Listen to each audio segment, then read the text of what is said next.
Today's lesson is going to be on rounding whole numbers and decimals. First, we're going to look at the flow map for the steps for rounding whole numbers. The first step is underline the place you are rounding to. Then look at the digit to the right. If it is 5, 6, 7, 8, or 9, add 1 to the underlined digit. If it is less than 5, or 0, 1, 2, 3, or 4, leave the underlined digit alone. Copy everything to the left down. Turn everything to the right to zeros. These are the steps for rounding whole numbers. Now let's look at the steps for rounding decimals.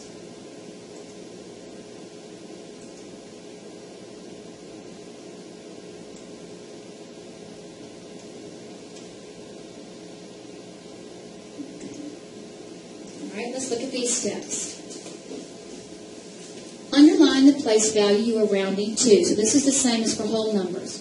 For decimals, we're going to box it in. And there's a reason for this that I'll explain later when we're doing examples.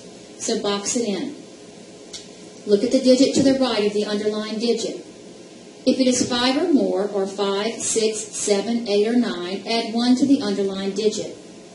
If it is less than 5, or 0, 1, 2, 3, or 4, leave it alone. Copy everything to the left down and stop.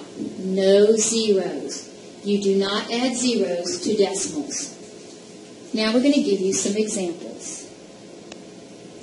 We're going to start out practicing rounding decimals. Our first number is 46 and 327 thousandths. Notice we've underlined the 2 in the hundredths place, which is the place we're rounding to. Next, we're going to box it in.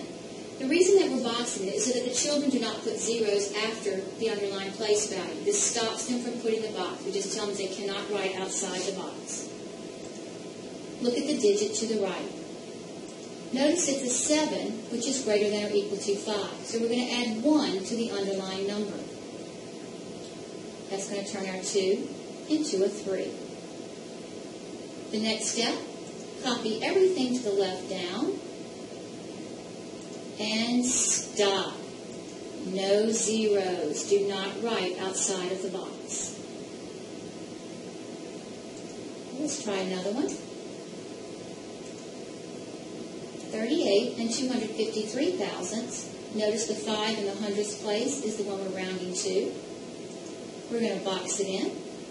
And we're going to look at the digit to the right. This time, my digit is less than 5, so we're going to do nothing to the underlined digit or add 0.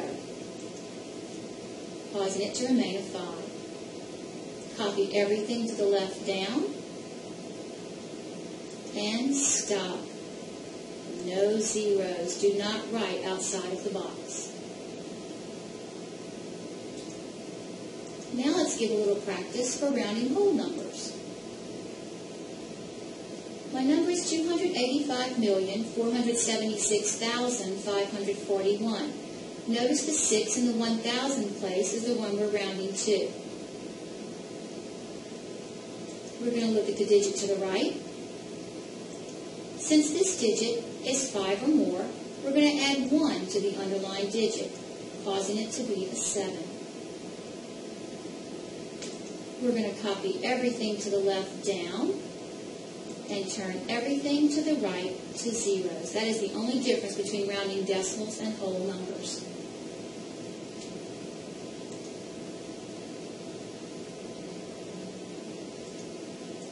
Let's try another one. Our number is 143,242,356. Now we're going to round to the 100,000th place. We're going to look at the digit to the right. This time, our digit is going to be less than 5, so we're going to do nothing to the underlined digit or add 0. And it remains a 2. Copy everything to the left down and turn everything to the right to zeros.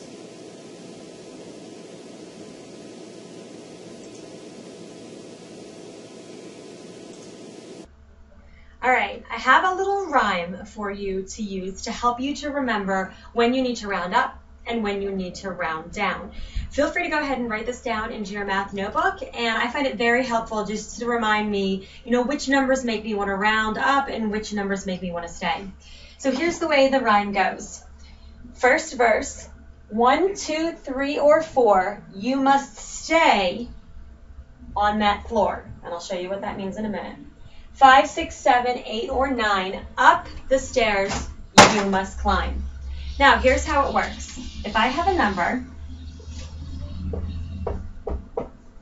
so here I have 24 and 81 hundredths.